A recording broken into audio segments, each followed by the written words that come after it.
বাংলাদেশে এবং বাংলাদেশের বাইরে পৃথিবীর বিভিন্ন প্রান্তে যে যেখান থেকে চ্যানেলে দেখছেন আপনাদের সকলকে সাদর আমন্ত্রণ তৃতীয় মাত্রা দেখবার জন্য। সাম্প্রতিক নানা বিষয় নিয়ে আলোচনার জন্য আমার সঙ্গে স্টুডিওতে রয়েছেন আমার ভাই বসা আছেন বাংলাদেশ জাতীয়তাবাদী দল বিএনপি দলীয় সংসদ সদস্য শামী আক্তার, এবং আমার ডানে রয়েছেন শাহ মখদুম ম্যানেজমেন্ট ইউনিভার্সিটির প্রতিষ্ঠাতা এবং ট্রাস্টি বোর্ডের সদস্য এবং সিঙ্গাপুর বাংলাদেশ সোসাইটির প্রাক্তন সাধারণ সম্পাদক PM শামসুল হক জুয়েল।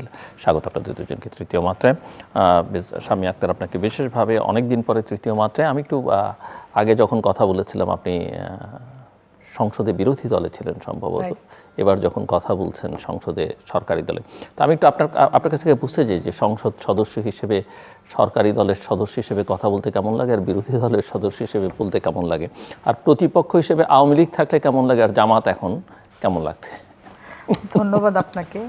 আর দীর্ঘদিন পর আপনার সঙ্গে চ্যানেলের স্টুডিওতে কথা বলার একটা সুযোগ তৈরি হয়েছে, সেই জন্য আপনাকে ধন্যবাদ। অ্যাকচুয়ালি আমরা যখন নবম জাতীয় সংসদে ছিলাম তখন আমরা বিরোধী দলে ছিলাম। তো বিরোধী দলে ধরেন তখন মানুষের দাবি দেওয়া নিয়ে কথা বলার একটা ব্যাপক সুযোগ আছে, যেখানে আমরা মানুষের দাবিটা নিজেদের কণ্ঠে তুলে আনি এবং বলার চেষ্টা করি এবং সেই দাবিটা আদায় করার চেষ্টা করি। সরকারি দলে হচ্ছে আপনার দায়িত্ব অনেক বেশি। এখানে হচ্ছে জনগণের জন্য আপনি আওয়াজ তোলার চেয়ে জনগণের কাজটা নিজেকে করে দিতে পারলে তখন আপনি জনগণের কাছে গ্রহণযোগ্য হলেন, এবং আপনার নিজের যে স্যাটিসফ্যাকশন একজন জনপ্রতিনিধি হিসেবে আপনার নিজের এলাকার মানুষ যারা আপনার কাছে আসেন তাদের নানান সমস্যা নিয়ে তাদের কাজগুলো যখন করে দিতে পারবেন, তখন আপনার নিজের মধ্যে দায়িত্ববোধের পাশাপাশি এক ধরনের আত্মতৃপ্তির একটা সুযোগ কিন্তু তৈরি হয়। তো এইটা তো আছে। আর বিরোধী দল হিসেবে আওয়ামী লীগ তো প্রতিপক্ষ হিসেবে মানে শক্ত প্রতিপক্ষ, এবং তাদের সঙ্গে আমরা প্রতিনিয়ত যুদ্ধ করেই টিকেছিলাম, এবং আমাদেরকে তারা মামলা দিয়েছে, অ্যারেস্ট করেছে, আমাদেরকে ফিজিক্যালি টর্চার করেছে, আমাদেরকে জেলখানায় আটকে রেখেছে। তারা হেন কোনো উপায় নেই যা অবলম্বন করে নাই আমাদের মুখটা বন্ধ রাখবার জন্য। কিন্তু সরকারি দলে তো আপনার কাজ করে দিতে হয়। আপনি যদি কাজ করে দিতে না পারেন, আপনাকে মানুষ কিন্তু তখন আর ওই জায়গাটায় রাখবে না। মানুষ তো মানুষের মনিকোটায় আপনাকে স্থান। আমার প্রশ্ন ছিল যে প্রতিপক্ষ হিসেবে মানে আওয়ামী লীগ খেলার মাঠে কার সঙ্গে এনজয় বেশি করা যায়? দেখুন, ডেফিনেটলি আওয়ামী লীগকে ব্রাজিল হিসেবে আপনার চিন্তা করতে হবে, আর জামায়াতকে আপনি এখন যে হিসাবে চিন্তা করেন না কেন, ডেফিনেটলি আওয়ামী লীগ একটা শক্ত মানে বিরোধী দল। এটা তো আর কোনো মানে আওয়ামী লীগের সঙ্গে প্রতিপক্ষ হিসেবে, হ্যাঁ, কারণ আওয়ামী লীগ ধরেন ওরাও সরকারি ছিল, আমরাও সরকারি ছিলাম, ওরাও বিরোধী দলে ছিল, আমরাও বিরোধী দলে ছিলাম। তো খেলার মাঠে তো মানে শক্ত প্রতিদ্বন্দ্বী বলতে হবে আপনাকে। আর জামাতে ইসলামী তো তারা মানে এইটাই মনে হয় প্রথম একটু বেশি সিট পেয়েছে, তার আগে তো তারা এর চেয়ে অনেক অনেক কম সিট পেত। সেই ক্ষেত্রে তুলনামূলকভাবে দুর্বল বিরোধী দল আমি বলবো, আর শক্ত বিরোধী দল আওয়ামী লীগ ডেফিনেটলি। এটা আমার মনে হয় আপনিও বলবেন বা বাংলাদেশের মানুষ সকলেই নিশ্চয়ই স্বীকার করবেন। কারণ আপনি ভোটের রেশিও যদি দেখেন, বিএনপির ভোট এবং আওয়ামী লীগের ভোটের রেশিওটা যদি দেখবেন যে ওদের আর আমাদের মধ্যে তফাৎটা খুব কম। হ্যাঁ, তার মানে হচ্ছে ওরা আমাদের শক্ত প্রতিদ্বন্দ্বী, এবং সর্বক্ষেত্রেই ওদের সঙ্গে আমাদের প্রতিদ্বন্দ্বিতা চলে। এবার আপনি সামাজিক যদি সম্পর্ক তৈরি করতে যান, তখন আমরা খুঁজি যে আওয়ামী লীগের পরিবার এটা বাদ দিয়ে অন্য জায়গায় খুঁজো, এরকম আর কি। তো কাজেই ওরা আমাদের শক্ত প্রতিদ্বন্দ্বী, এতে কোনো সন্দেহ নেই। মিস্টার শামসুল হক জুয়েল, নতুন সংসদ অনেকের কাছেই যে বহু বছর পরে বাংলাদেশে একটা নির্বাচিত সংসদ 5 মাস পার করছে। সো আমি একটু বুঝতে চাই যে আপনার দৃষ্টিতে বাংলাদেশ কি সত্যিই একটা নতুন রাজনৈতিক সংস্কৃতির দিকে যাচ্ছে, নাকি পুরনো রাজনীতিটাই নতুন একটা মুখে ফিরে এসছে? Yildir bhai, thank you so much for having me again today. And it's a wonderful you always come to your show and we can enjoy talking about the country and everything. And আজকের সহ-আলোচক আপাকেও ধন্যবাদ যে আমরা আলোচনা করছি। একটু সংশোধনী দিয়ে আপনি পরিচয় বলছিলেন, শাহ মখদুম ম্যানেজমেন্ট ইউনিভার্সিটির প্রতিষ্ঠাতা এবং সদস্য না প্রতিষ্ঠাতা, ও চেয়ারম্যান না, অনেকে ভুল বুঝতে পারে, এই জন্য আর কি। রাইট, যেটা নিয়ে আলোচনা শুরু হয়েছে, আপনি যেটা জিজ্ঞেস করছিলেন আমাকে, দেখেন আসলে আগের রাজনৈতিক এবং 5 আগস্ট 36শে জুলাইয়ের পরে রাজনীতি মানে definitely it is a change, honestly speaking. মানে in terms of which way আপনি কোন দিকে এটা চিন্তা করবেন।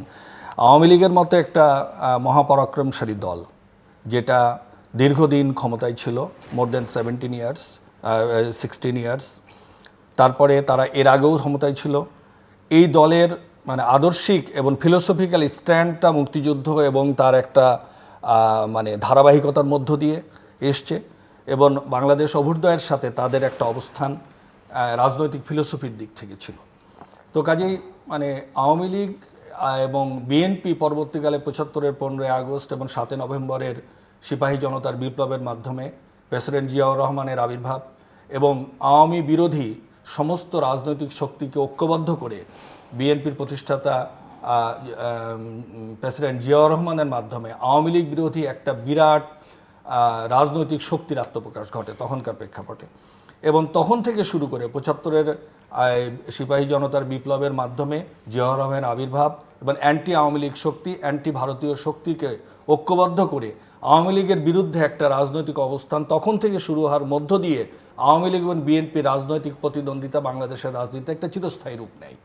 সেই প্রেক্ষাপটে বিগত আগের সংসদগুলো, যেভাবে আপা বলছিলেন, যে সংসদগুলোতে কোনো না কোনো ফরম্যাটে প্রেসিডেন্ট এরশাদের পরে 86 নির্বাচনে যেখানে আওয়ামী লীগ ছিল প্রধান বিরোধী দল জাতীয় পার্টির সাথে, পরবর্তীকালে 88 নির্বাচন সেইভাবে গ্রহণযোগ্য হয়নি। তারপরে 91-এ আমরা দেখলাম বিএনপি ক্ষমতায়, আওয়ামী লীগ অপোজিশনে, 96-এ আওয়ামী লীগ ক্ষমতায়, বিএনপি অপোজিশনে, 2001-এ বিএনপি ক্ষমতায়, 4 দলীয় জোট ক্ষমতায়, বিএনপি জামাত সহ ক্ষমতায়, এবং আওয়ামী লীগ এবং মহাজোট এর বিপক্ষে। আবার 2006-এ এসে আমরা দেখলাম মহাজোট ক্ষমতায় এবং 2008-এর ইলেকশনে এসে তখন আবার 4 দলীয় জোট আবার অপোজিশনে গেল। তো এখন বিএনপি জামাতের ঐক্যটা তো ওই 4 দলীয় জোট থেকেই শুরু। ওই সময় বেগম খালেদা জিয়া, প্রফেসর গোলাম আজম, নাজির রহমান মঞ্জু এবং প্রেসিডেন্ট এরশাদ, এবং ইসলামী ঐক্য জোট, ইসলামী ঐক্য জোটের মাধ্যমে। পরে প্রেসিডেন্ট এরশাদ সাহেব চলে যাওয়ার কারণে নাজির রহমান মঞ্জুর দল যে 4 দলীয় জোট হলো। তো সেই ক্ষেত্রে বিএনপি মেইনলি দল বিএনপি জামাত। তো বিএনপি জামাতের ঐক্যটা বিগত লাস্ট 20-25 ইয়ার্সের রাজনৈতিক আদর্শিক ঐক্য, সেই 91 থেকে শুরু করে। তো কাজে এখানে এইবারই হলো ব্যতিক্রম, যেখানে আওয়ামী লীগ বিএনপি তো বলছেন এটা আদর্শিক ঐক্য, এটা তারা না, এটা রাজনৈতিক ঐক্য, নির্বাচনী বা রাজনৈতিক আদর্শিক। এই সেন্স আমি বলছি আওয়ামী লীগের বিরুদ্ধে বিএনপি জামাতের ঐক্যটা যতটুকু না রাজনৈতিক ছিল তখনকার প্রেক্ষাপটে, আই এম টকিং অ্যাবাউট 91-এ তো তারা একসাথে, এবং এরশাদ বিরোধী আন্দোলনেও তারা একসাথে, এবং পরবর্তীতে আওয়ামী লীগ বিরোধী আন্দোলনেও তারা, এবং লাস্ট 15 ইয়ার্সও তারা রাজপথে একসাথে। তাহলে সেই ক্ষেত্রে আমি বলতে যাচ্ছি যে এইবারকার মেরুকরণটা is different. Awami League somehow is not in the scene, somehow is not in the politics. আমার প্রশ্ন ছিল যে পলিটিক্যাল কালচারে কোনো পরিবর্তন না, পলিটিক্যাল কালচার ডেফিনেটলি আপনি দেখেন আওয়ামী লীগ বিএনপির যে দ্বন্দ্ব, এবং সংসদ এবং সংসদের বাইরে আগেরকার প্রেক্ষাপটে, এবং এই দ্বন্দ্বটা হলো এমনভাবে যে একে অপরকে কোণঠাসা করার যে দ্বন্দ্ব, এবং এইটার মাধ্যমে সামাজিক অবস্থান তৈরি করা। এখনকার অবস্থাটা ঠিক ওই রকম না, বিকজ বিএনপি জামাতের এই আদর্শিক যদি আপনি নাও বলেন, রাজনৈতিক এবং সামাজিক, এটা উনি বলবেন, আমি জাস্ট ওনারা বলেন সেটা শুনে বলছি, আমি তো বলতে পারি না। রাজনৈতিক ঐক্যটা জিল্লুর ভাই, এটা তো দীর্ঘদিনের ঐতিহ্য, দীর্ঘদিনের মাধ্যমে। কাজে এখন আপনার দীর্ঘদিনের মিত্র যখন আপনার অপোনেন্ট হয়, তখন ডেফিনেটলি এটা আওয়ামী লীগের মতো অপোনেন্ট হয় না। আবার বিএনপিও এটাকে আওয়ামী লীগের মতো অপোনেন্ট মনে করে ডিল করে না নিশ্চয়, এবং জামাতও নিশ্চয় আওয়ামী লীগের মতো সরকারি দল মনে করেও তাদেরকে ডিল করে। আমরা তো এটা গুণগত পরিবর্তন আমরা এটা ওনার কাছে শুনবো, কিন্তু এই যে কয়েক মাস গেল সরকারের, এই সময়টাতে আপনার সরকারের সবচেয়ে বড় সাফল্য আপনার কাছে কি মনে হয়? বড় ব্যর্থতাটা কোথায় বলে মনে হয়? আপনি যদি সাফল্য এবং ব্যর্থতা বলেন, সাফল্য একটু ছোট্ট করে বলবেন, কারণ ওনার কাছে বলছি। সফলতা এবং ব্যর্থতা ওইভাবে, মানে ঠিক একটা জিনিস কি যে আপনি 5 বলতে যে আসলে প্রথম 2-1 মাস তো এটাকে ম্যানেজ করতে, এটাকে জাস্ট স্ট্যাবিলিটি আনতেই সময় লাগে, তাই না? সেক্ষেত্রে আমরা এর আগেও আপনার এখানে বলেছিলাম যে সবচেয়ে বড় ব্যর্থতা হলো যে বেসিক্যালি স্ট্যাবিলিটি, আইন শৃঙ্খলা, তারপরে হলো আপনার ধরেন মানে জুলাইয়ের অভ্যুত্থানের প্রেক্ষিতে যে অবস্থা, গুম খুমের বিচার, আপনি ধরেন চোরাকারবারি, আপনার দুর্নীতি, আপনার টাকা পাচার, আপনি ধরেন মানে ব্যাংকিং সেক্টরকে ঠিক করা, মানে এগুলোর ক্ষেত্রে যে টাইপের অ্যাগ্রেসিভ অ্যাপ্রোচ প্রথম 100 ডেজে নেওয়া উচিত ছিল, স্পেশালি ইন টার্মস অফ মানে আইন শৃঙ্খলা, অর্থনৈতিক বিপর্যয়, করাপশন এবং গুম খুম সহ সমস্ত মানে ওই সমস্ত নির্যাতন নিপীড়ন এর ব্যাপারে যে টাইপের বিচার ব্যবস্থা বা যে টাইপের আইনি সেইটার ব্যাপারে আমার মনে হয় যে জনগণ হয়তো ক্রিটিক্স করবে যে এটা আরো ভালোভাবে না। কোনো বড় সাফল্য চোখে পড়ে? না, বড় সাফল্য ইন এ সেন্স যে অ্যাজ লং অ্যাজ মানে প্রাইম মিনিস্টারের এখনকার প্রেক্ষাপটে মনে হচ্ছে যে কিছু কিছু ক্ষেত্রে সে গুণগত এবং রাজনৈতিক যে পরিবর্তনগুলো দরকার, মানুষটিকে সামাজিকভাবে আশ্বস্ত করা এবং ইমিডিয়েট অ্যাকশন নেওয়া যখন যেটা ঘটছে, হ্যাঁ, এবং যখন বার্নিং যে ইস্যুগুলো আসছে সেগুলো নিয়ে কথা বলা এবং সেগুলো নিয়ে কম্পেয়ার টু আদার গভর্নমেন্ট, হ্যাঁ, এটাকে একটা পজিটিভলি মানে আমার মনে হচ্ছে যে seems last 1 month is better compare to Previous 4 previous months. 3 months, এটা আর কি। মিস্টার শামীম আক্তার, আপনি শুনছিলেন। আচ্ছা, উনি বলছিলেন যে হচ্ছে বিএনপি হচ্ছে জামাতকে হচ্ছে আওয়ামী লীগের মতন করে ট্রিট করছে না, বা যেহেতু দীর্ঘদিন একসঙ্গে পথ চলেছে, কিন্তু 96-এ তো তারা আওয়ামী লীগের সঙ্গেও গিয়েছিলেন, ঠিক আছে, জামাত তো আওয়ামী লীগের সঙ্গে গিয়েছিলেন, এবং তখনকার আপনার হচ্ছে তত্ত্বাবধায়ক সরকার ব্যবস্থাটা তারা বলে যে এটা জামাতের ব্রেন চাইল্ড, তো সেটা তারা করেছেন। তো এটা করার পরে মানে উনি বাইরে থেকে যদি এইভাবে বিচার করেন যে বিএনপি কীভাবে ট্রিট করছে, সেটা আসলে মনে হয় সঠিক হবে না, সেটা বিএনপি বলতে পারবে যে বিএনপি কীভাবে ট্রিট করছে। আপনি বলছিলেন যে আমাদের সফলতাটা কোন জায়গায়। দেখুন, আমরা যদি বলি যে একটা সরকার তার নির্বাচনী যে প্রতিশ্রুতিগুলো ছিল মানুষের কাছে, যে প্রতিশ্রুতি দিয়ে এই যে এত মানুষের সমর্থন নিয়ে সরকার গঠন করলো, তার মধ্যে প্রথমেই ছিল আমাদের ফ্যামিলি কার্ড। তো সেইটা ভোটের কালি মোছার আগেই তো প্রধানমন্ত্রী সেটা উদ্বোধন করলেন, এবং এটা কিন্তু ব্যাপক জনপ্রিয়তা পেয়েছে তৃণমূলের মানুষের কাছে। আমরা যদি পথ দিয়ে হেঁটে যাই, দেখি যে মানুষ এসে আমাদের কাছে ফ্যামিলি কার্ড চায়, তাদেরকে বুঝাইতে হয় যে অ্যাট এ টাইমে তো আপনি 20 কোটি মানুষের মধ্যে যে নারী আছে 50%, সব নারীদেরকে তো আপনি অ্যাট এ টাইম এই ফ্যামিলি কার্ড দিতে পারবেন না। তার মানে এটা পর্যায়ক্রমিকভাবে আমরা এটাকে সবার হাতে পৌঁছে দেব, সেই পরিকল্পনাই এই সরকার নিয়েছেন। কূটনৈতিকভাবে যদি দেখেন আপনি, তিস্তা মহাপরিকল্পনা, সেটা তো আমাদের সরকার চ্যালেঞ্জ হিসেবে নিয়েছে, এবং সেটা সফলভাবে তারা আমাদের মাননীয় প্রধানমন্ত্রী যে চীন সফর করে আসলেন, তিনি তো সেখানে সেটা নিয়ে আলোচনা করেছেন, এবং তিনি যেভাবেই হোক এটা করবেন, তিনি পার্লামেন্টেও সেটা বলেছেন। তাহলে এই যে সফলতাগুলো, আপনি যে কাজগুলো করছেন, সেটা কোথা থেকে করছেন? একটা ধ্বংসপ্রাপ্ত অর্থনীতির পাটাতনে কিন্তু আপনি দাঁড়ায় আছেন, পুরোপুরি ধ্বংসপ্রাপ্ত একটা দেশের মাঝখান থেকে। আপনি নিশ্চয়ই দেখেছেন যে গণভবন থেকে শুরু করে আপনার ন্যাম ভবনগুলো যেগুলো ছিল, ইভেন পার্লামেন্টের ভিতরে পর্যন্ত আপনার বিক্ষুব্ধ ছাত্র জনতা ঢুকে পড়েছিল, এবং তারা ব্যাপক ভাঙচুর করেছে, আপনার জিনিসপত্র ধ্বংসপ্রাপ্ত হয়েছে ওই সময়, এবং সেগুলো রিপেয়ার করতে হচ্ছে, কাজ করাতে হচ্ছে।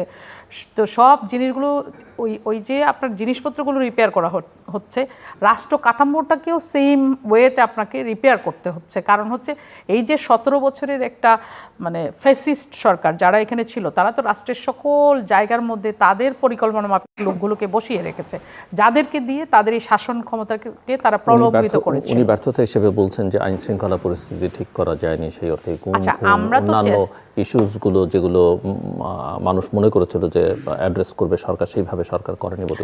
সরকার অবশ্যই করে, কোনো সরকারই চায় না যে তার দেশের মানুষ খারাপ থাকুক। আমার মনে হয় যে সকল সরকারের এইটা মনে থাকে চিন্তায় যে না, দেশের মানুষ ভালো থাকুক। হয়তো এক একটা সরকারের মানে ফ্যাসিস্ট ছাড়া আর কি, আপনি গণতান্ত্রিক সরকারকে যদি দেখেন, তারা চেষ্টা করবে তাদের মানুষগুলোকে ভালো রাখতে। আর আমাদের যিনি প্রধানমন্ত্রী এই মুহূর্তে আছেন, তারেক রহমান সাহেব, উনি তো অনেক বেশি মানবিক। আপনি দেখেন প্রাণীদের জন্য ওনার মমত্ব কতটুকু।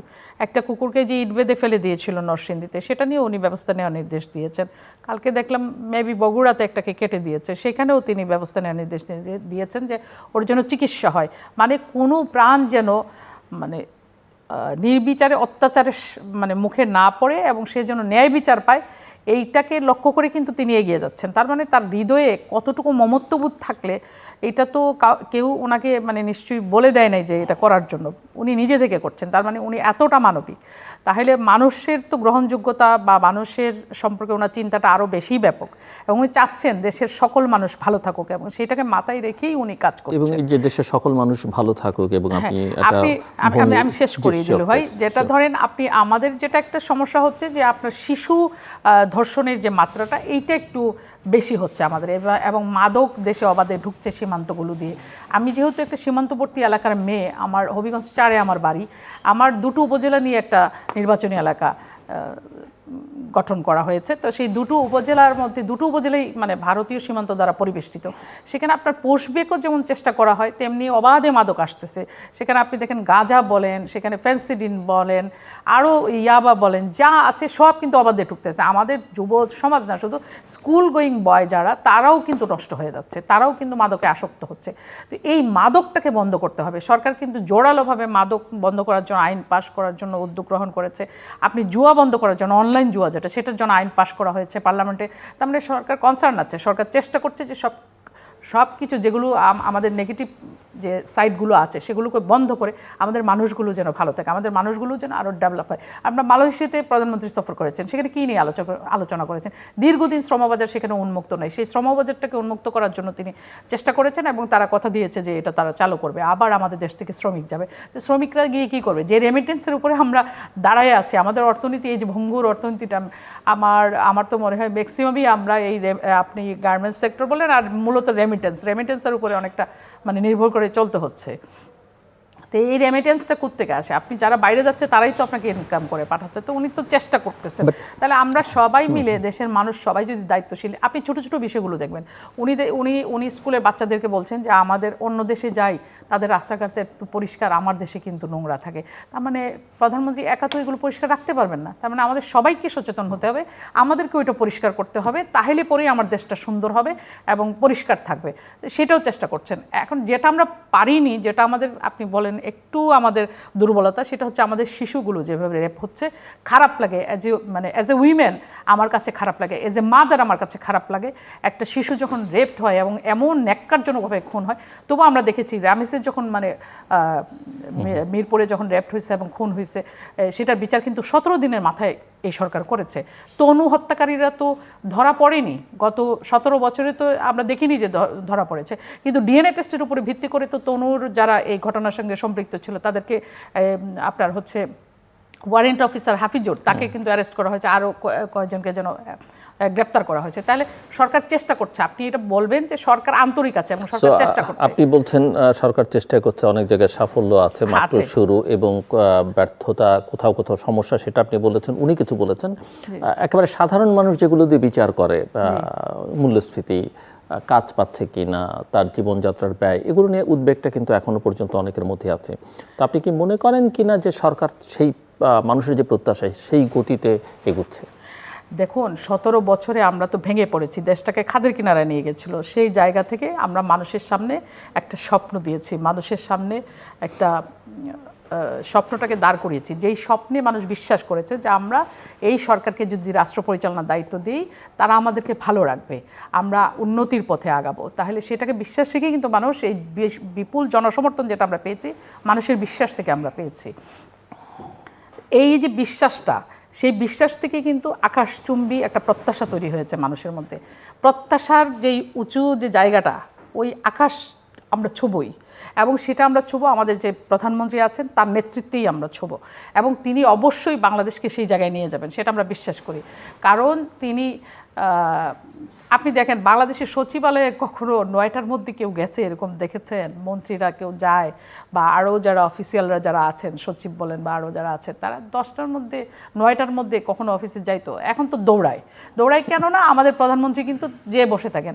ইভেন আমি আপনাকে বলি, আমরা যে পার্লামেন্টে অধিবেশনে গিয়েছি, কয়েকদিন 10:30টার সময় অধিবেশন দেওয়া হয়েছে, আগের দিন থেকেই মাথা নষ্ট, 10:30টার মধ্যে যে কী করে ওনার আগে পৌঁছাইতে পারি কিনা। তারপরেও দেখা গেছে যে উনি আমাদের আগে পৌঁছে যাচ্ছেন। তার মানে তারপরে কেউ অনুপস্থিত ছিলেন, তাদেরকে আবার ডেকে কিন্তু মানে তিরস্কার করেছেন বা সচেতন করেছেন যে মানে মানুষ তো আমাদেরকে দায়িত্ব দিয়েছে আয়েশ করার জন্য, মানুষ যে দায়িত্বটা দিয়েছে সেটা যেন আমরা সঠিকভাবে পালন করি। আমি বিশ্বাস করি জিল্লুর ভাই, জিয়াউর রহমানের ছেলে, দেশনেত্রী বেগম খালেদা জিয়ার ছেলে তারেক রহমানের দ্বারাই সম্ভব এই দেশকে উন্নতির শিখরে পৌঁছে নেওয়া। কেননা আপনি দেখেন উনি কিন্তু নিরলসভাবে পরিশ্রম করে যাচ্ছেন এবং ধ্বংসের একটা পাটাতনে দাঁড়ায় উনি নতুন অর্থনীতির বুনিয়াদ সৃষ্টি করতে যাচ্ছেন, এবং সেটা হবে। মিস্টার জুয়েল, আমি একটু আপনার কাছে আবার একটু সংসদে ফেরত যাই। যে আমরা মনে হচ্ছে যে সংসদে তুলনামূলকভাবে বিরোধী দল সক্রিয়, যদিও তাদেরকে যেভাবে মানুষ মনে করেছিল যে তারা যথেষ্ট পরিমাণে দক্ষ বা পার্লামেন্টকে কাঁপিয়ে তুলতে পারবে সেটা দেখা যায়নি। আবার একই সঙ্গে সরকারি দল ও বিরোধী দলকে একটা স্পেস দেবার চেষ্টা করেছে, যেটা আপনি আপনার কথার মধ্যে স্পিকারকে মনে হচ্ছে তিনিও বিরোধী দলকে একটা জায়গা করে দেবার বা সুযোগ করে দেবার চেষ্টা করছেন। আপনি কি মনে করেন বা বিশ্বাস করা যায় এই কয়েক মাসের অভিজ্ঞতা থেকে যে বাংলাদেশে সত্যিকারের একটা কার্যকর বিরোধী রাজনীতির সূচনা হয়েছে? বা ধরেন যে সাম কাইন্ড অফ একটা নতুন মেরুকরণ বা ওই লাইনে বিরোধী দল সরকারি দল মেরুকরণ তো ধরেন আবার আরেকটা বিষয় না, ডেফিনেটলি মানে জিলু ভাই I will come back that one. এবং আপনি যেটা ইঙ্গিত করছিলেন যে তাদের মধ্যে এক ধরনের সমঝোতা, হ্যাঁ সমঝোতা শুনতে ভালো লাগে, কিন্তু ডেমোক্রেসির জন্য অপোজিশনকে অপোজিশনের ভূমিকায় থাকা উচিত থাকতে, হ্যাঁ অফকোর্স না ওই টাইপের সমঝোতা না, বাট আমি বলছি তার দীর্ঘ ঐতিহ্যের কারণে, তাদের যে ধারাবাহিক সম্পর্কের কারণে এখনই তারা তাদের সম্পর্কটা যে ওই পর্যায়ে যাবে আওয়ামী লীগ বিএনপির মতো, নট দ্যাট আমরা সহনশীল থাকছি, এটা যাবে না আর কি। তার মানে এই না যে এটা সমঝোতা না, ডেফিনেটলি জিলু ভাই পার্লামেন্ট ব্যাপারে আমি একটু বলবো, তার আগে আমি একটু ছোট ছোট করে আপা কতগুলো ব্যাপারে একটু বললে আমি যদি একটু টাচ করি তাহলে হবে কি যে বোঝার জন্য সহজ হবে। আপা বলছিলেন যে this was the great success যে family card. Of course family card is a new idea, family card is a new happening. এটা বাংলাদেশের মানুষের জন্য বা ওই সমস্ত পার্টিকুলার শ্রেণীর পিপুলের জন্য definitely it's can B A blessing. কিন্তু আপনি ফ্যামিলি কার্ডের পাশাপাশি যদি আপনি দ্রব্যমূল্যের ঊর্ধ্বগতি রোধ করতে না পারেন, আপনি যদি ডেফিনেটলি অর্থনৈতিক ওই বিপর্যয়গুলো বন্ধ করতে না পারেন, তাহলে ফ্যামিলি কার্ডের যে মিনিমাম অ্যামাউন্ট আপনি সাপোর্ট দেওয়ার চেষ্টা করছেন ওই অ্যামাউন্টে তো তার বেসিক্যালি কোনো ওই টাইপের পজিটিভ কোনো রেজাল্ট আনবে না তার দৈনন্দিন বা তার সাংসারিক জীবনে। তো এনিওয়ে ওই কারণে ফ্যামিলি কার্ডের পাশাপাশি আমাকে অর্থনীতির ব্যাপারে আমাদের দ্রব্যমূল্য যে কারণে সাপোর্ট দেওয়া অর্থনীতির, সেটা যদি আমি লাগাম ধরতে পারি তাহলে ফ্যামিলি কার্ডের এই ভ্যালুটা তাদের এন্ড অফ দ্য ডে কাজে লাগবে। দ্বিতীয়ত হলো যে কথাগুলো আপনি বলছিলেন যে হ্যাঁ মানে ধ্বংসস্তূপের মধ্য থেকে এসছে, নতুনভাবে শুরু হচ্ছে। ধ্বংসস্তূপের মধ্য থেকে আসার পর লাস্ট 5 মান্থসে যে টাইপের পরিবর্তন বা যে টাইপের মানে some kind of aggressive approach নেওয়া দরকার ছিল, সেই ক্ষেত্রে কোনটা ব্যাপারে আপনি দেখেন যে মেইনলি শেখ হাসিনার আমলে ফ্যাসিস্ট আমলে সবচেয়ে বেশি বিপর্যয় হয়েছে কি বাংলাদেশের অর্থনীতিকে ভেঙে ফেলা হয়েছে, অর্থনীতিকে ডেফিনেটলি একটা বিপর্যস্ত পর্যায়ে নিয়ে গেছে। সেইখানে 5 মাসে যে অ্যাড্রেসটা করা দরকার ছিল অর্থনীতিবিদরা মনে করে এবং সাধারণ মানুষ মনে করে বা অনেক সচেতন মানুষ হয়তো মনে করে যে এখানে আরও অ্যাগ্রেসিভ হওয়া দরকার ছিল। কারণ কি যে আপনি 27 থেকে 30 লক্ষ কোটি টাকা পাচার হয়েছে, কারা পাচার করেছে এটা একটা কমিটির মাধ্যমে জানা গেছে বা মোটামুটি গভর্নমেন্টের কাছে এই হিসাব আছে। কিন্তু এই পাচারকারী যে প্রথম 20 জনের মধ্যে দেখা যাবে যে তাদের ব্যাপারে এই 27 থেকে 30 লক্ষ টাকা পাচারের ব্যাপারে বা টাকা ফেরত আনার ব্যাপারে, তাদেরকে শাস্তি দেওয়ার ব্যাপারে, তাদেরকে জবাবদিহিতা আসার ব্যাপারে অ্যাজ অফ নাও লাস্ট 5 মান্থসে কোনো টাইপের উদ্যোগ বা ওই টাইপের সিগনিফিকেন্ট উদ্যোগ এই জাতি দেখতে পায় নাই। আপনি দেখেন টাকা বাইরে চলে গেছে, এগুলো আনা ইট is a long time approach honestly speaking, কিন্তু এটা শুরু করা দরকার। এটার ব্যাপারে is not the clear. Islami bank সহ 11টা ব্যাংককে ধ্বংসকারী এবং এই টাকা পাচারকারীর 20টা প্রতিষ্ঠানের মধ্যে প্রথম 11টা প্রতিষ্ঠানের মালিক যে বিজনেস গ্রুপ, সেই বিজনেস গ্রুপের ব্যাপারে কোনো সতর্কবার্তা, কোনো মানে সেই টাইপের মানে মানে মানে কি বলবো সাম কাইন্ড অফ অ্যাকশানে মানে যেতে না পারাটাও এটা one of the great economic failure basically এই গভর্নমেন্টের জন্য। Initially 5 months is enough to give them the signal যে whatever you have been done that is enough, you are no more can do and damage in our economy. কিন্তু সেটার ব্যাপারে করা হয়নি, বরঞ্চ ইসলামী ব্যাংকে তাদেরকে ফিরিয়ে আনার ব্যাপারে এক টাইপের উদ্যোগ কোনো বিএনপি নেতার মাধ্যমে, বিএনপির মন্ত্রীর মাধ্যমে দেখা গেছে। কেননা স্বরাষ্ট্রমন্ত্রী, যদিও এটা অর্থনৈতিক ব্যাপার, কিন্তু স্বরাষ্ট্রমন্ত্রী সাহেব স্পষ্ট ভাষায় সংসদে বলেছেন যে যারা ডিজিএফআর এর মাধ্যমে মানে গভর্নমেন্টের পৃষ্ঠপোষকতায় ব্যাংক দখল করেছিল তারা করেছে, আবার অ্যাট দ্য সেম টাইম তারাই এখন মালিক। তো কাজেই মালিককে ফেরত দিতে হবে, তারা কেন করেছে এটার জন্য বিচার হবে। It's very strange word honestly speaking. Rather একজন ডাকাতি করলো, ডাকাতি করে সে মালিক সেজে গেল, এখন আপনি বলছেন না ডাকাতি মালিক, কিন্তু ডাকাতি কেন করেছে এটার বিচার পরে হবে, হুইচ ইজ স্ট্রেঞ্জ। তাহলে ইকোনমিতে এই মেসেজগুলো is not the clear. What I am trying to say যে ইভেন গভর্নর নিয়োগের ক্ষেত্রেও ইনিশিয়ালি খুব পেশাদার অর্থনীতিবিদকে দেওয়া হয়নি। এখানে অপেক্ষাকৃত এটা পিক অ্যান্ড চয়েস করা হয়েছে। That was the another wrong signal, but anyway what ever happened এই ব্যাপারে। বাট একথা ঠিক যে গভর্নর নিয়োগ নিয়ে অনেকেই প্রশ্ন তুলেছেন, শঙ্কার মধ্যে ছিলেন, কিন্তু ওনার অ্যাক্টিভিটিস এখন পর্যন্ত আবার কেউ এখন পর্যন্ত তেমন কোনো প্রশ্ন আমি তুলছেন বলতে না চাচ্ছি ওটাই যে মানে হোয়াট এভার হয়তো মানে গভর্নমেন্ট এটাকে খুব স্লো যাচ্ছে বা হোয়াট এভার, আমি বলতে চাচ্ছি এই জিনিসগুলো অর্থনীতির ব্যাপারে, এটা আইন শৃঙ্খলার ব্যাপারে যেটা আপা বলছিলেন যে হ্যাঁ সময় দিতে হবে, ইটস ট্রু, কিন্তু যেগুলোর ব্যাপারে যেরকম ধরেন ইলিয়াস আলীর গুমের হলো, তারপর হলো চৌধুরী আলম থেকে শুরু করে এই যে ব্যারিস্টার আরমান, তারপরে এরকম গুমের অনেকেই ঘটনা আছে আওয়ামী লীগ এবং বিএনপি এবং জামাতের সাধারণ মানুষের ব্যাপারে। এই গুমগুলোর ব্যাপারে স্ট্রেংথেন হওয়া দরকার, তাড়াতাড়ি করা দরকার, বা সিগনিফিক্যান্ট মানে মানে এটার একটা আউটকাম আসা দরকার। তারপরে দেখেন ইন্টারন্যাশনাল মানে যেটা অপরাধ ট্রাইব্যুনাল, সেটা অনেকটা স্লো এখন। শেখ হাসিনার বিচারের পর এই হাসানুল হক ইনুর রায় হলো, অ্যাপার্ট ফ্রম দ্যাট এই 5 মাসে বিএনপি টেক ওভার করার পরে এই 5 মাসে সিমস টু বি স্লো। এই ট্রাইব্যুনালের রায় এবং বিচারিক প্রক্রিয়া বা আপনি যেরকম অভিযোগ করছেন যে এটা সিমস টু বি স্লো, এখন বিচার তো দ্রুত করলেও অভিযোগ আছে, স্লো তো সমস্যা হয়। সো দেশে বিদেশে আপনার মতো এরকম আলোচনাটা আছে, কিন্তু একদিকে ন্যায় বিচার নিশ্চিত করতে হবে, আবার অন্যদিকে রাজনৈতিক প্রতিহিংসার যে অভিযোগ সেটা এড়ানোরও একটা বিষয় আছে, এর মধ্যে একটা ভারসাম্য বজায় রাখতে হবে। না আমি ওটাই বলছি, কিন্তু মনে হচ্ছে যে যদি রাইটলি ওকে যায় ইজ অল রাইট, কিন্তু আমার কথা হলো যে এরকম ইমপ্রেশন পেতে পারে জাতি, তো এটার ব্যাপারে আপনাদেরকে হয়তো আরেকটু সতর্ক হতে হবে। সেকেন্ড হলো যে ফরেন পলিসির ব্যাপারে বলা হচ্ছে যে হ্যাঁ যে আমরা সাধারণ পরিষদের সভাপতি হয়েছি, that is a diplomacy is a success, definitely we can appreciate that, and of course we have to congratulate this government in order to bring this kind of success. And Malaysia এবং চায়নার ব্যাপারে, তিস্তা এবং মালয়েশিয়া শ্রমিকের ব্যাপারে আপনি দেখেন Malaysian শ্রমিকটা, because মানে আমি যেহেতু সাউথ এশিয়াতেই থাকি, মানে বেজ আমার ওখানে, এখানে সিনারিওটাও কিন্তু ওইটা না পায় যে মানে শ্রমিক যাওয়া বন্ধ, শ্রমিক বারবার বন্ধ হয়েছে, বারবার ওপেন হয়েছে, কিন্তু ইস্যুটা হলো এখানে সিন্ডিকেট আছে, মাত্র 4 জন লোক এবং তৎকালীন আওয়ামী লীগের প্রভাবশালী 4 জন লোক মিলে তারা এই শ্রমিক, যেখানে 75,000 টাকায় মানে মালয়েশিয়া একজন শ্রমিক পাঠানোর কথা, যেখানে গভর্নমেন্টের লেভি ওখানে মালয়েশিয়া গভর্নমেন্ট ভেরি লেস, এবং প্লেন ফেয়ার সহ it cannot be more than 75 or 80,000 টাকা, সেখানে নেওয়া হতো 6 লাখ টাকা, 5 লাখ টাকা, 7 লাখ টাকা, ইজ এ হিউজ সিন্ডিকেট। এইটা কেউ ব্রেক করেনি বা করতে চায়নি, অনেস্টলি স্পিকিং এখন পর্যন্ত এটা ব্রেক হয়নি। তো এইটা যদি আপনি অ্যাড্রেস না করেন, তাহলে আপনি যদি শ্রমিক আবার শুরু করেন, কিন্তু ওই সিন্ডিকেটের হাতেই যদি শ্রমিক নেওয়ার দায়িত্ব থাকে, তাহলে এটা সাধারণ মানুষের কোনো উপকার আসবে না। তিস্তার ব্যাপারে একটু বলে নিই, তিস্তার ব্যাপারে ছোট্ট করে, হ্যাঁ তিস্তার ব্যাপারে যেটা বলা হয়েছে, কিন্তু তিস্তার ব্যাপারে বেসিক্যালি কিন্তু এগ্রিমেন্ট হয়নি।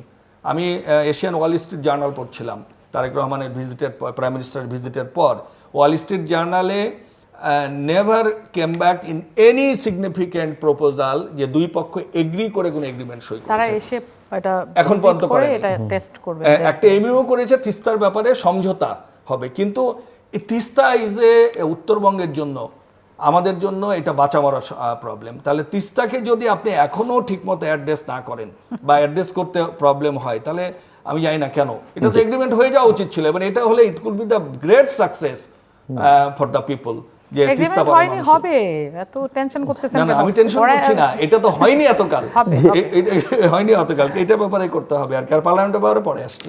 জি প্লিজ সামনে আসুন। আচ্ছা, দ্রব্যমূল্যের ঊর্ধ্বগতি নিয়ে উনি কথা বলেছেন যে সরকার এটা কন্ট্রোল করতে পারছে না। দেখেন এই বাজেট যখন মানে পেশ করা হলো, বাজেটের আগে বা পরে জিনিসপত্রের দাম সারা জীবনই আমরা দেখছি। আমরা যখন বিশ্ববিদ্যালয়ে পড়তাম, আমরাও বিরোধী দলে থাকা অবস্থায় আমরা মিছিল নিয়ে বের হয়েছি, গরিব বাজেট মানি না, এই বাজেট মানি না, মানব না, এই ধরনের মিছিল আমরাও করেছি, ব্যানার নিয়ে বেরিয়েছি।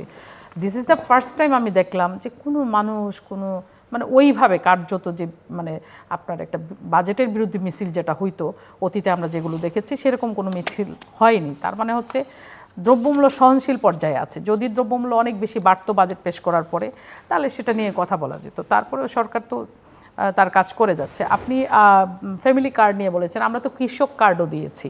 কৃষক কার্ড শুধু দিই নাই, আমরা 10,000 টাকা পর্যন্ত কৃষি ঋণ মকুব করেছে কৃষকদেরকে, তাদেরকে সার বীজ সব কিছু কিন্তু আমরা দিচ্ছি।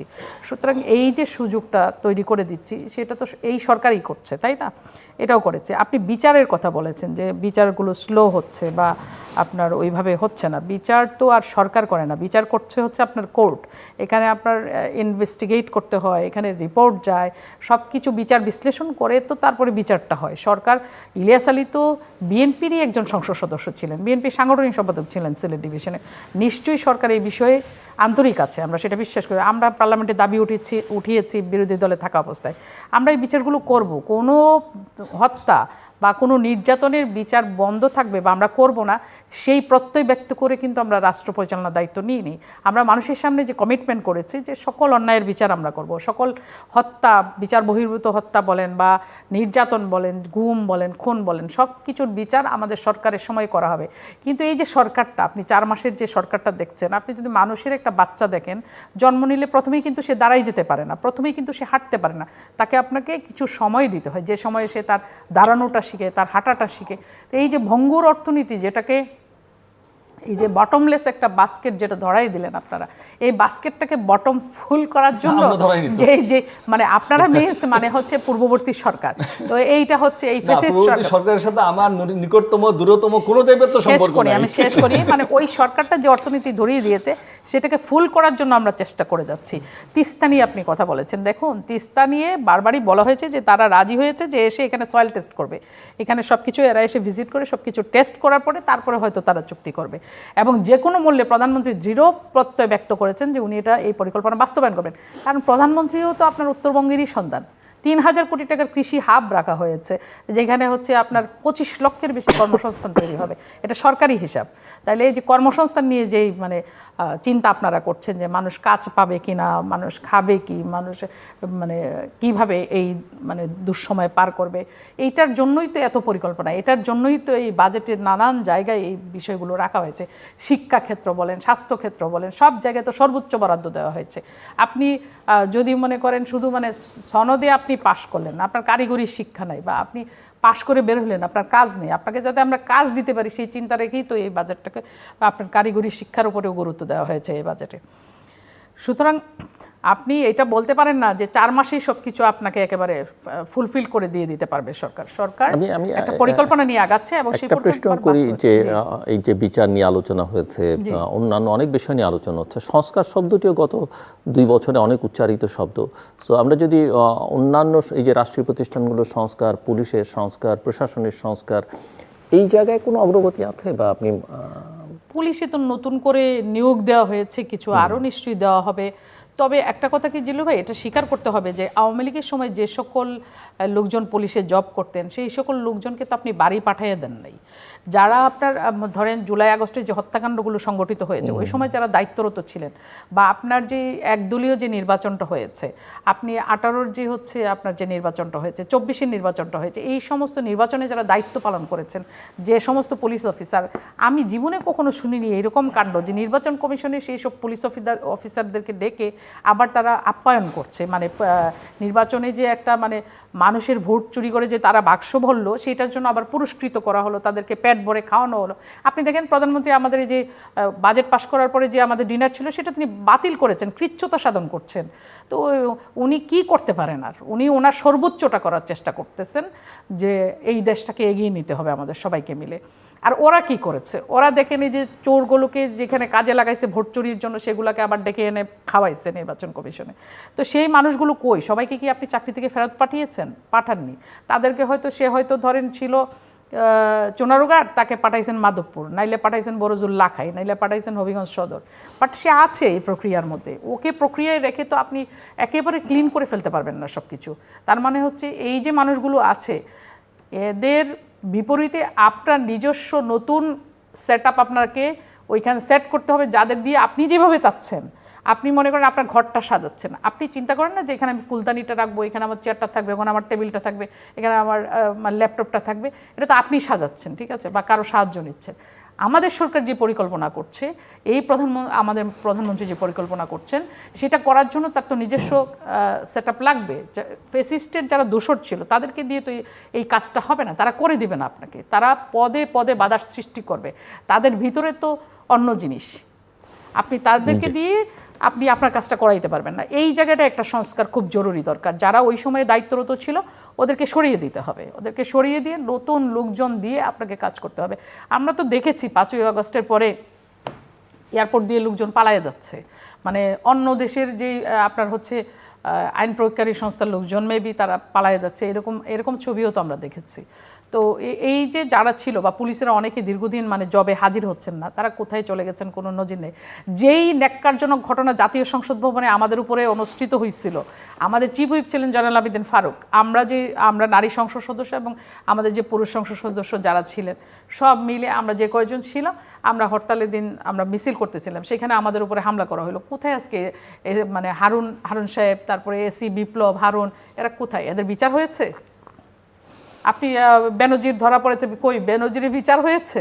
বেনজির কি বলেছিল? মাটির নিচে থাকলে টোকায় টোকায় নিয়ে আসবো, রাষ্ট্রের সাথে ও দত্তপনা করতে পারবে না। মানে মনে হচ্ছিল যেন ও পৃথিবীতে সবচেয়ে ক্ষমতাধর একজন কিছু, আল্লাহর দুনিয়াতে ওই একজন আছে ওয়ান পিস, মানে ও হচ্ছে সবচেয়ে ক্ষমতাশালী ব্যক্তি। ওর বিচার হয়েছে?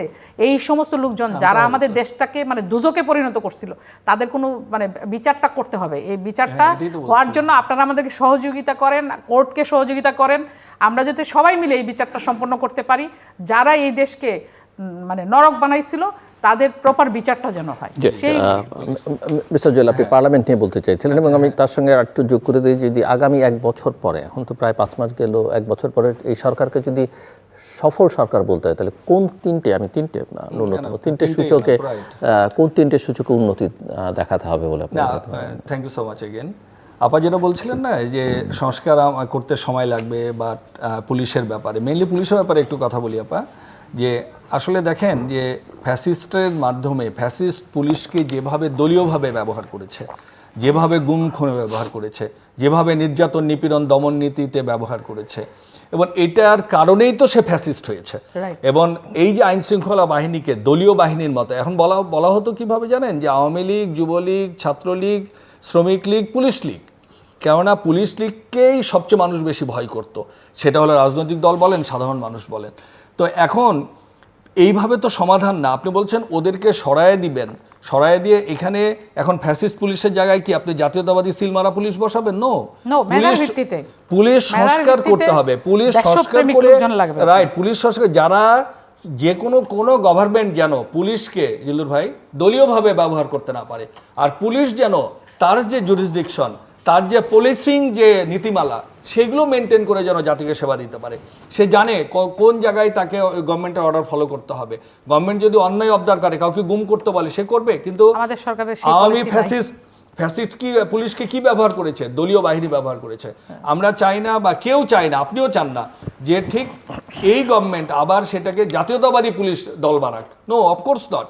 এটা প্রফেশনাল পুলিশ থাকতে হবে, যারা দল মত নির্বিশেষে যে টাইপের পুলিশিং হওয়া দরকার। তা না হলে আইন শৃঙ্খলা বাহিনী হবে না। আপনি নতুন করে এক সেট আপকে সরাইয়া দিয়ে আপনি যদি বিকল্প আর এক দলের আনুগত্যশীল সেট আপ তৈরি করেন, it is not going to happen the real policing approach and environment in our society.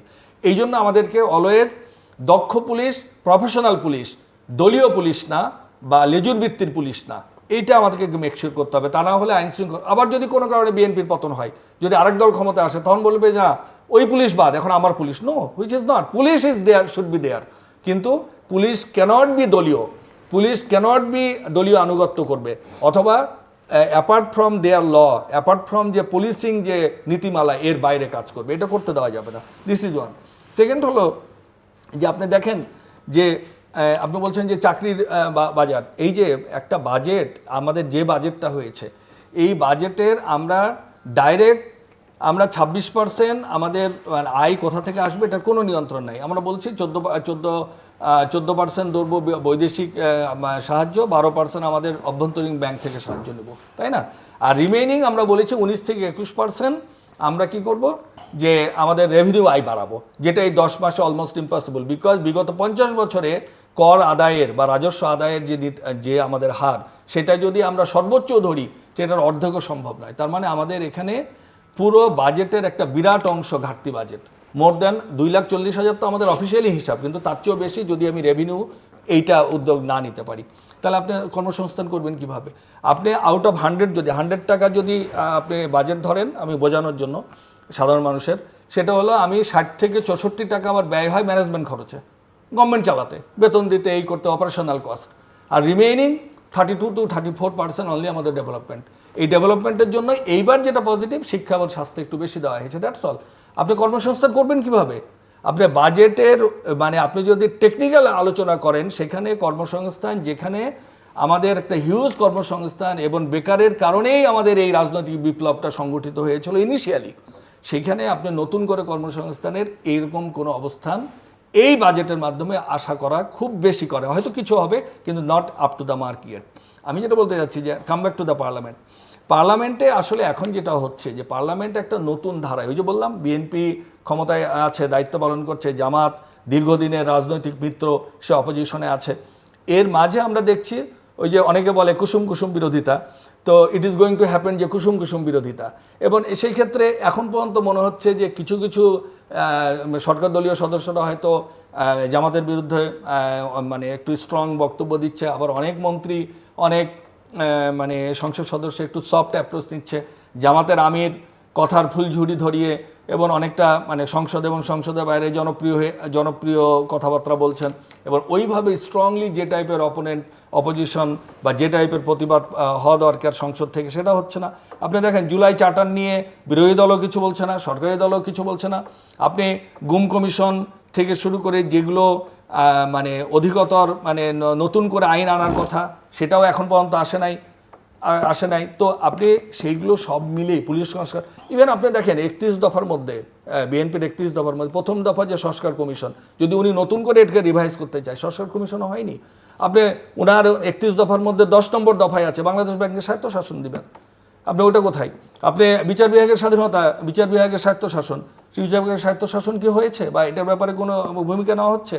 আপনি একদল ক্ষমতায় আছে, এই দলটা খারাপ করেছে, আর এক দল এসে এইটাকে যদি সিস্টেমেটিক পরিবর্তন না করে, প্রাতিষ্ঠানিক পরিবর্তন না করে, তাহলে আর এক দল হয়তো মানসিকতা ভালো হওয়ার কারণে একটু ভালো থাকবে। আমি আপনার কাছে জানতে চেয়েছিলাম যে এক বছর পরে কোন তিনটে সূচক দেখে আপনি নির্ধারণ করবেন যে আমি অনেস্টলি স্পিকিং আমি যেটা মনে করি যে বিএনপি মানে সমস্ত সফলতা ব্যর্থতা নির্ভর করবে যদি আমরা আমাদের এই ক্ষতগুলোকে আমরা অ্যাড্রেস করতে পারি। অর্থনৈতিক ক্ষত, যেটা দীর্ঘ আমাদের অর্থনীতিকে ধ্বংস করে দিচ্ছে, আমাদেরকে গরিব বানিয়ে দিচ্ছে, ফকির বানিয়ে দিচ্ছে, এই টাকা পাচার, এই টাকা পাচারকারীদের বিচারের আওতায় আনা এবং এই টাকা ফেরত আনা, এবং এই ভবিষ্যতে যেন আর কেউ টাকা পাচার করতে না পারে, এইটাকে বন্ধ করা, নাম্বার 1। নাম্বার 2, আপনি আইন শৃঙ্খলা পরিস্থিতি এবং 17 বছরের যারা এই জন্য দায়ী, সে পুলিশ হোক, র্যাব হোক, রাজনৈতিক কর্মী হোক, রাজনৈতিক নেতা হোক, তাদেরকে যদি আপনি বিচারের আওতায় আনতে পারেন উদাহরণস্বরূপ মানে মানুষের জাতির সামনে, তাহলে ভবিষ্যতে এই ধরনের কেউ কোনো কাজ আর করতে পারবে না। That will be the another example. And মানে আপনি যদি আরেকটা 3টা বলতে বলেছিলেন, আরেকটা যদি আমি বলি, সেটা হলো যে আপনার শিক্ষা ব্যবস্থার পরিবর্তন, মানে জাতিকে যদি আপনি শিক্ষিত করতে না পারেন এবং শিক্ষিত নতুন শ্রেণী তৈরি করতে না পারেন, নেতৃত্ব তৈরি করতে না পারেন, তাহলে আমাদের মৌলিকভাবে ভালো নেতৃত্ব তৈরি হবে না, সেটা রাজনীতিতে, অর্থনীতিতে এবং ভালো নাগরিকও তৈরি হবে না। এই 3টি ব্যাপারে আমাকে অ্যাড্রেস করতে হবে বলে। আচ্ছা, পুলিশের কথা উনি বললেন, পুলিশে দেখেন আমি কি বলেছি, পুলিশের মানে ওই যে সেটআপটা যারা দায়িত্ব পালন করেছে, যে ওই সময়ে ভোট চুরি বা ওই সরকারকে সহযোগিতা করতে খুন গুম যে কোনো অপকর্মের সঙ্গে যারা সহযোগী ছিল তাদেরকে সরাইয়ে দিতে বলছি, এবং বলছি যে মানে নতুন সেটআপ লাগবে। তার মানে এই না যে এটা বিএনপির লোকজন হতে হবে। পুলিশে কি সব বিএনপির লোকজন জব করে না সব আওয়ামী লীগের লোকজন জব করে? তার মানে ওখানে প্রফেশনাল লোক নাই? অবশ্যই আছে। সেই প্রফেশনালস যারা আছে, যারা কাজটা ভালো করে বা যাদের মধ্যে দেশপ্রেম আছে, যারা সত্যিকার অর্থে এই ধরনের অপকর্মের সঙ্গে লিপ্ত হবে না, তাদেরকে দিয়ে নতুন সেট আপ সাজাইতে বলছি। এটা বলিনি যে বিএনপির লোকজন দিয়ে ওখানে সাজাইতে হবে। এবার বলছেন উনি কি শিক্ষা ব্যবস্থার কথা বলছেন, শিক্ষা ব্যবস্থাকে ঢেলে সাজানোর জন্যই তো এত বরাদ্দ দেওয়া হয়েছে। এবং আপনার এই নতুন নতুন যে বিষয়গুলো আসছে, আপনার ক্রিয়েটিভ অর্থনীতি বলেন, আপনার কারিগরি শিক্ষা বলেন, এই যে এগুলো তো শিক্ষা খাতে আমরা কেন এত বরাদ্দ দিলাম? এগুলোকে বাস্তবায়ন করবার জন্য, যে আমরা যদি নতুন প্রজন্মকে ভবিষ্যতের বিশ্বকে মোকাবেলা করবার জন্য তৈরি করতে না পারি, তাহলে তো আমরা আগাইতে পারবো না। তাদেরকে যাতে আমরা সেইভাবে তৈরি করতে পারি, সেই জন্যই কিন্তু এই প্রকল্পগুলো নেওয়া হয়েছে বা শিক্ষা খাতে এত বরাদ্দ দেওয়া হয়েছে। দেখেন, আগে যে মানে খেলা, আমরা যে ফুটবল খেলি বা অন্য যে কোনো খেলা যেগুলো আমরা খেলি, ক্রিকেট, ফুটবল, যাই বলেন না কেন, এই খেলায় বাচ্চাদেরকে যে আগ্রহী করে তোলা বা খেলা যে একটা প্রফেশন হতে পারে, সেটা তো আমাদের সরকার এটাকে ইন্ট্রোডিউস করেছেন। এবং আপনি দেখেন যে এই পর্যন্ত বহু মানে ক্ষুদে খেলোয়াড় যারা এখানে লিপিবদ্ধ হয়েছে, যারা নিজেকে খেলোয়াড় হিসেবে ভবিষ্যতে প্রতিষ্ঠা করতে চায়, তো এই জিনিসটাকে তো তিনি সামনে এনেছেন জাতির সামনে, যে আমাদের যুব সমাজ বা আমাদের বাচ্চারা যে ধ্বংস হয়ে যাচ্ছে, তাদেরকে ধ্বংসের হাত থেকে আমাদেরকে রক্ষা করতে হবে। এই কাজগুলো আমরা করছি। এখন আপনি যদি ওভারনাইট সব কিছু চেঞ্জ চান, আপনি বিচার বলেন বা তারপরে অর্থ পাচারের কথা আপনি বলেছেন, অর্থ পাচার যেগুলো হয়েছে সেগুলো ফেরত আনার জন্য অবশ্যই সরকার চেষ্টা করবে, এবং সেগুলো নিয়ে সংসদে মানে এন্তার আলোচনা হয়েছে। বিরোধী দলও কথা বলেছেন, সরকারি দলও কথা বলেছেন। বিরোধী দলও কিন্তু আপনার এই যে ব্যাংকের বিষয়ে কথা বলেছেন, যে ওইখানে আপনার ইসলামী ব্যাংক নিয়ে ব্যাপক ডিবেট হয়েছে ওইখানে। সুতরাং এটা নিয়ে আমি আর নতুন করে কিছু বলতে চাই না। নিশ্চয়ই সরকার ওই ব্যাপারে কনসার্ন আছেন যে বাংলাদেশের ইকোনমিকে কিভাবে আরও ডেভেলপ করা যায়, এটা মাথায় আছে। এবং এইটা কিন্তু বলেছেন যে এটা রাতারাতি একদিনে কিন্তু হবে না, এটা আমাদের সকলের প্রচেষ্টায় অর্থনীতি আগামী 1 বছর পরে ঘুরে দাঁড়াবে। এটা অর্থনীতি খুদ নিজে দাবি করেছেন, অর্থমন্ত্রী উনি নিজে দাবি করেছেন। সুতরাং এটার জন্য তো আপনাকে একটু অপেক্ষা করতে হবে। ঢালাওভাবে যদি খালি সরকারের উপরে সব দোষ আমরা মানে ঝেড়ে দিই যে সরকারকেই করতে হবে সব কিছু, সরকার চেষ্টা করে যাচ্ছে। এটুকু আপনাকে এনশিওর করতে পারি যে আমাদের দ্বারা নতুন করে কোনো গুম নাটক তৈরি হবে না, নতুন কোনো মানুষ হত্যার শিকার হবে না বিচার বহির্ভূতভাবে, ঠিক আছে? এই কাজগুলো আমরা করব না, আমাদের সরকারের পলিসি ওই দিকে না, আমরা ওগুলো করব না। আমরা চাচ্ছি দেশকে অর্থনৈতিকভাবে মানে কি বলে আপনাকে স্টেবল যে মানে একটা সিচুয়েশন থাকে, ওই জায়গাটায় নিয়ে আসতে, যাতে করে বাংলাদেশ নিজের মতো করে মাথা উঁচু করে বিশ্বে দাঁড়াতে পারে। আমাদের যে বিষয়টা নিয়ে আপনি কথা বলেছেন, যে প্রধানমন্ত্রীর সফরগুলো নিয়ে আপনি কথা বলেছেন, শ্রমবাজার নিয়ে আপনি কথা বলেছেন। দেখুন, শ্রমবাজার বন্ধ হয়েছে, চালু হয়েছে, ওইখানে সিন্ডিকেট আছে, এটা আপনি বলেছেন। সিন্ডিকেটকে ভেঙে দিয়ে নতুন করে যে শ্রমবাজার যেটাকে মানে উন্মুক্ত করা হবে, সেখানে সিন্ডিকেটকে ভেঙে দিয়ে, যেটা আপনি খরচের বিষয়টা এনেছেন, এই বিষয়টাকে মাথায় রেখেই কিন্তু সরকার এগিয়েছে। কারণ এখানে খরচ যেটা 5 লাখ 6 লাখ টাকা করে নেয়, সরকারি খরচে এত লাগার কথা না, সেটাকে আমরা কমিয়ে নিয়ে আসবো। সাধারণ মানুষ যেন এটাকে অ্যাবল করতে পারে, সাধারণ মানুষ যেন এখানে যেতে পারে, সেই ব্যবস্থাকে মাথায় রেখেই কিন্তু সরকার এই সফরে গিয়েছেন। কোনো সরকার বাংলাদেশের এই যে গত 17 বছরের যে সরকারটা ছিল, তারা কি নিজের ইচ্ছে কোথাও যেতে পেরেছে? তারা তো দাদা বাবুদের কাছে মাথা নত করেছিল। This is the first time নির্বাচিত সরকার, গণতান্ত্রিক সরকার নিজের ইচ্ছায় এই যে সফরটা করেছে। আপনার কি মনে হয় না যে আমরা যে স্বাধীন সার্বভৌম রাষ্ট্র হিসেবে, জাতি হিসেবে যে আমরা মুক্তিযুদ্ধ করে একটা জাতি আমরা এখানে আমরা নিজেদের মানে ভূখণ্ড আমরা তৈরি করেছি, এই ভূখণ্ডের মানুষ হিসেবে আমরা যে একটি গণতান্ত্রিক সরকার, আমাদের সার্বভৌমত্ব আছে, স্বাধীনতা আছে, আমাদের আত্মমর্যাদা আছে, সেটা নিয়ে যে আমরা সফরে গিয়েছি, সেটা আপনি চায়না বলেন, মালয়েশিয়া বলেন, this is the first time. Awami League তো সেটা করতে পারেনি। আওয়ামী লীগ তো বলেছে স্বামী স্ত্রীর সম্পর্ক, আওয়ামী লীগ বলেছে যে যা দিয়েছি তা সারা জীবন তারা মনে রাখবে, উজাড় করে দিয়েছে তারা। আমরা তো সেই নীতিতে বিশ্বাস করি না। আমাদের নীতি হচ্ছে বাংলাদেশ ফার্স্ট, এবং বাংলাদেশের স্বার্থকে রক্ষা করে আমাদের সম্পর্ক তৈরি হবে, বন্ধুত্ব হবে, কিন্তু প্রভুত্ব হবে না। কোনো প্রভুত্ব আমরা মেনে নিব না। সেই জায়গায় আমরা তো স্ট্রিক্ট আছি। এই জায়গাটায় আপনারা আমাদেরকে অ্যাপ্রিসিয়েট করেন, খালি দোষারোপ করেন না, অ্যাপ্রিসিয়েট করেন যে সরকার মেরুদণ্ড সোজা রেখে, আমাদের প্রধানমন্ত্রী কিন্তু মেরুদণ্ড সোজাভাবে জোড়া লাগেনি। 11 সরকার যে ওনার উপরে নির্যাতন করেছে, উনি আপনি দেখেছেন বিএনপি বিটির সাংবাদিকদের সঙ্গে উনি কিন্তু পরিষ্কার বলেছেন যে এখনও যদি এক্সরে করা হয় দেখা যাবে যে আমার মেরুদণ্ডের হাড়টা সোজা হয়ে জোড়া লাগেনি, ওটা বাঁকা হয়ে আছে, এখনও পাওয়া যাবে এক্সরে করলে। তাহলে এই যে অত্যাচারটা হয়েছে, উনি কিন্তু তারপরে কি বলেছেন? উনি বলেছেন যে আমি প্রতিহিংসার রাজনীতি করতে চাই না, আমি প্রতিশোধ নিতে চাই না, কিন্তু বিচারের ঊর্ধ্বে তো কেউ না। কই, আপনি তো বললেন না যে এই বিচারটা হওয়া উচিত? প্রধানমন্ত্রী মেরুদণ্ড যারা ভেঙে দিল, এই বিচারটা হওয়া উচিত না? এটা কি অপরাধ নয়? আপনি দেখেন প্রধানমন্ত্রী বেগম খালেদা জিয়া যখন অসুস্থ ছিলেন, তাকে হসপিটালে নেওয়ার জন্য একটা হসপিটাল অ্যাম্বুলেন্স দেয়নি। কত বড় অকারেন্স আপনি চিন্তা করতে পারেন? প্রধানমন্ত্রী বাদ দিলাম, একজন সাধারণ নাগরিক হিসেবে একজন অসুস্থ রোগী যখন অ্যাম্বুলেন্স সহযোগিতা চায়, আপনার হসপিটাল যদি না দেয়, সেটা তো একটা অপরাধ এবং সেটার বিচার হওয়া উচিত।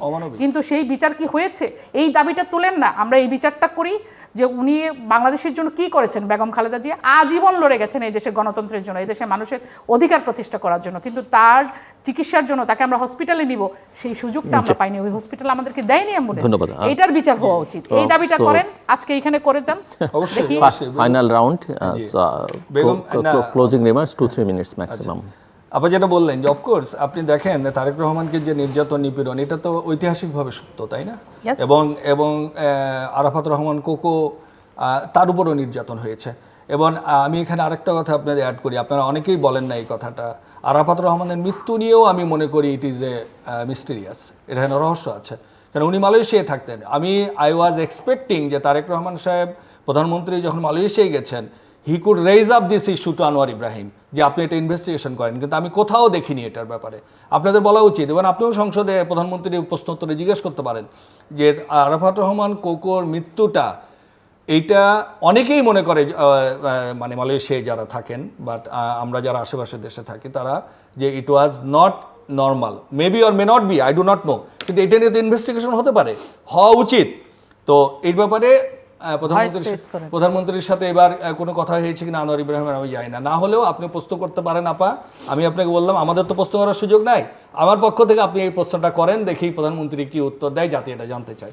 প্রধানমন্ত্রীর উপর যে নির্যাতন হয়েছে, even not only that, prime minister Begum Khaleda Zia, দেশনেত্রী খালেদা জিয়ার উপর যে ভাবে উনি সুস্থ মানুষ হাজিরা দিতে যে ওনাকে জেলে পাঠানো হলো, তখনকার প্রেক্ষাপট বলা হলো if I am not wrong যে উনি 7 দিন পর 10 দিন পর জামিন পেয়ে যাবে, সেইটাতে উনি পঙ্গু হয়ে নিশ্চিত মৃত্যুর জন্য হসপিটালে আসলেন। তাহলে আপনাকে বুঝতে হবে যে তাহলে ওনাকে বলা হয়, ইভেন ভারতীয় এক সাংবাদিক আমাদের মির্জা আব্বাস সাহেব একটা সাক্ষাৎকারে বলছিলেন যে ওনাকে বলেছে যে ওনাকে তো মেরে ফেলা হবে, ওনাকে মেরে ফেলার চক্রান্ত চলছে। এগুলো নিয়েও বিচার হওয়া উচিত, কেন হবে না? কারণ এই জায়গাগুলোতে আপনারা অ্যাড্রেস করা উচিত। কেন উনি ওই পর্যায়ে ছিলেন না যে ওনার সবকিছু ড্যামেজ হয়ে গেছে, উনি সুস্থ মানুষ গেলেন আর বেরিয়ে আসলেন অসুস্থ, এবং উনি এন্ড আপ করলেন হসপিটালে গিয়ে। কাজে এই জিনিসগুলো তো জাতি জানে। এবং আওয়ামী যে বয়ান বা আওয়ামী ফ্যাসিস্ট অ্যাপ্রোচ, এবং তার সাথে ইন্ডিয়া যে একসাথে মিলেই এই দেশটাকে শোষণ, নির্যাতন, নিপীড়নের মাধ্যমে দীর্ঘ 17 বছর একটা ইন্ডিয়ান হেজিমনি কায়েম করে, ইন্ডিয়ান অর্থনীতি কায়েম করে, এই দেশটাকে শুধুমাত্র নামে স্বাধীন রেখে সমস্ত কিছু তারা মানে নিয়ন্ত্রণ করছিল। এইটা যদি আবার আপনি যদি বলেন যে না বিএনপিকে ওই লাইনে বা ওই পর্যায়ে যাবে, এটা প্রশ্নই ওঠে না। বিএনপির রাজনীতি শুরু হয়েছে আওয়ামী বিরোধিতার মাধ্যমে, ভারতীয় বিরোধিতার মাধ্যমে। যদি এখানে কোথাও কোনোভাবে এই দেশের মানুষ দেখতে পায় যে বিএনপি ভারতের সাথে ঐক্যবদ্ধ হয়েছে বা ভারতের সুরে কথা বলছে বা ভারতীয় হেজিমনির বিরুদ্ধে স্ট্রং এনাফ ভয়েস আপ করছে না, অথবা অন্য কোনোভাবে কোনো কানেকশন খুঁজে পাই, তাহলে আমার বিশ্বাস জাতি এটা বিভ্রান্ত হবে। এবং আপনাদের এটা খেয়াল রাখতে হবে। ফাইনালি 1 মিনিট দিবেন জিল্লু ভাই, এটা যদি না বলি, এটা জুলাই মাসেই হলো আমাদের রক্তাক্ত ফ্যাসিস্ট বিরোধী আন্দোলন শুরু হয়েছে এবং 36শে জুলাই তার পতন হয়েছে। জুলাইয়ের আকাঙ্ক্ষা, জুলাইয়ের যে চাওয়া পাওয়া, এগুলোকেও বিএনপিকে অ্যাড্রেস করতে হবে। আনফর্চুনেটলি জুলাই চার্টারের ব্যাপারে এখনও বিএনপির আন্তরিকতার ক্ষেত্রে অনেকের সচেতন মহলের সন্দেহ আছে। কাজে আমি মনে করি যে বিএনপিকে উচিত জুলাই চার্টারকে সম্মান করা, শ্রদ্ধা করা, যেখানে আপত্তি আছে সেখানে সবাইকে আলোচনা করে বাস্তবায়নে নিয়ে যাওয়া, তাহলেই মনে হয় এই জুলাইকে শ্রদ্ধা করা হবে। দেখো, জুলাইকে আমরা অনেক বেশি কি বলে রেসপেক্ট করি, এবং জুলাইয়ে যারা মানে হতাহত হয়েছে তাদের জন্য সম্মানী ভাতাও ব্যবস্থা করা হয়েছে এই বাজেটে। সুতরাং তাদেরকে রেসপেক্টের ব্যাপারে কোনো কমতি নেই। এবং জুলাইয়ের যে চার্টার নিয়ে আপনি কথা বলেছেন, সেটাও কিন্তু পরিষ্কারভাবে প্রধানমন্ত্রী বারবারই বলেছেন যে জুলাইয়ের যে চার্টারটা আছে সেটা আমরা বাস্তবায়ন করব। এবং আমাদের আপত্তিটা ওই জায়গায়, জুলাইকে যদি আপনি মুক্তিযুদ্ধের সঙ্গে সমান করতে যান, সেই জায়গাটায় আমাদের আপত্তি আছে। কারণ দেশ আপনার প্রতিদিন স্বাধীন হয় না, মুক্তিযুদ্ধ একটা জাতির জীবনে একবারই আসে। আপনার জুলাইয়ে কি হয়েছে? সরকার চেঞ্জ হয়েছে, দেশ তো চেঞ্জ হয়নি। দেশ চেঞ্জ করেছেন, তাহলে দেশ আপনি কবে পেয়েছেন? 71 সালে পেয়েছেন মুক্তিযুদ্ধের মধ্য দিয়ে। দুটোকে যদি সমান করতে চান, এই জায়গাটায় আমাদের আপত্তি আছে। মুক্তিযুদ্ধের সঙ্গে কোনো কিছু মিলানো যাবে না। মুক্তিযুদ্ধ একটা জাতির জীবনে একবারই আসে, সেইটাকে আপনি আন্তরিকভাবে সম্মান করেন।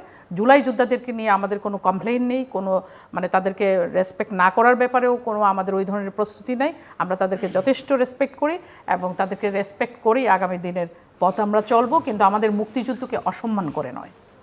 দর্শক, অনুষ্ঠানের শেষ প্রান্তে সামাজিক যোগাযোগ মাধ্যম ফেসবুক, এক্স এবং ইউটিউবে তৃতীয় মাত্রা লাইভ স্ট্রিম হচ্ছে, দেখতে পারেন। টেলিভিশনের পর্দায় দেখতে না পারলে যে কোনো সময় যে কোনো স্থান থেকে ইউটিউবে তৃতীয় মাত্রা চ্যানেলটি সাবস্ক্রাইব করে এই পর্ব বা পুরনো পর্বগুলো আপনারা দেখতে পারেন। মিস্টার বি এম শামসুল হক জুয়েল এবং মিস্টার শাম্মী আক্তার, অসংখ্য ধন্যবাদ এই আলোচনা অংশ নেবার জন্য।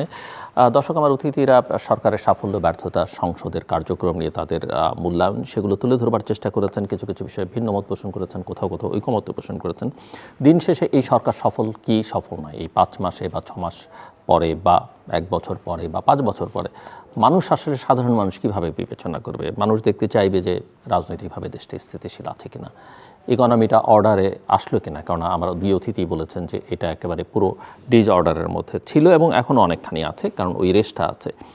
আর মোটা দাগে মানুষ দেখতে চাইবে তার জীবনের নিরাপত্তা আছে কিনা, আইন শৃঙ্খলাটা ঠিক আছে কিনা, বাজারে গিয়ে সে তার ক্রয় ক্ষমতার মধ্যে জিনিস কিনতে পারছে কিনা, এবং তার কাজ আছে কিনা, সে বেকার বসে থাকছে কিনা, তার কাজ আছে কিনা। এই বিষয়গুলোই মোটা দাগে মানুষ দেখতে চাইবে। আর সবচেয়ে গুরুত্বপূর্ণ যে আমরা দৃশ্যমান উন্নয়ন নিয়ে অনেক কথা বলি, বিগত বছরগুলোতে সেরকম দৃশ্যমান কিছু উন্নয়নও হয়েছে, আবার সেই উন্নয়নের বিপরীতে অনেক অপকর্ম হয়েছে, আমরা সবাই জানি। কিন্তু একটা দেশের স্থায়ী উন্নয়নের জন্য যে জায়গা মনোযোগ দেওয়া দরকার, শিক্ষা এবং স্বাস্থ্য, এই দুটো জায়গায় মনোযোগ। এবার সরকারকে খানিকটা সাধুবাদ দিতে হয় যে দুটো জায়গায় অতীতের যে কোনো সময়ের তুলনায় তারা বাজেট বাড়িয়েছেন, কিন্তু বাজেট বাস্তবায়ন বা এফিসিয়েন্সিকে আমরা এই মন্ত্রণালয়গুলোর ক্ষেত্রে আমরা জানি যে তাদের জন্য বরাদ্দকৃত অর্থ তারা অনেক সময় ব্যবহার করবার সক্ষমতা রাখেন না। কাজে সেই জায়গায় অনেক বেশি জোর দিতে হবে। আমাদের সঙ্গে থাকবার জন্য অসংখ্য ধন্যবাদ। আপনাদের সবার জন্য শুভকামনা।